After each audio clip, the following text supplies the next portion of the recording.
La nuit tombait, et avec elle, les souvenirs sombres revenaient hanter cette fille. Elle revoyait la voiture de sa famille tomber du pont, les cris déchirants de sa mère, et l'eau glaciale s'engouffrant autour d'eux. Ce sacrifice final l'avait marquée à jamais. Chaque fois qu'elle fermait les yeux, ces scènes la hantaient, jusqu'à ce que le noir se transforme en cauchemar. Cette nuit-là, alors qu'elle s'enfonçait dans un sommeil troublé, elle sentit une main froide et sombre la tirer vers l'abîme. Deux silhouettes étranges émergèrent de l'ombre. De longs corps tordus et des visages grotesques souriaient de manière dérangeante.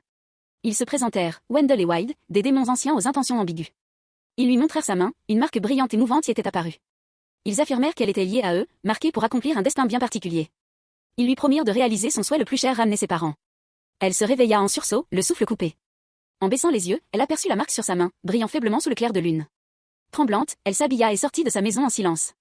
À l'école, elle retrouva la butte de Bear dans son vieux casier, un jouet déformé et étrange, comme rongé par des années d'abandon. Cette chose semblait presque vivante, et lorsqu'elle le prit dans ses mains, elle sentit un frisson glacial à parcourir. Elle convainquit Ryan, son camarade de classe et seul véritable ami, de l'accompagner. Curieux mais inquiet, il accepta.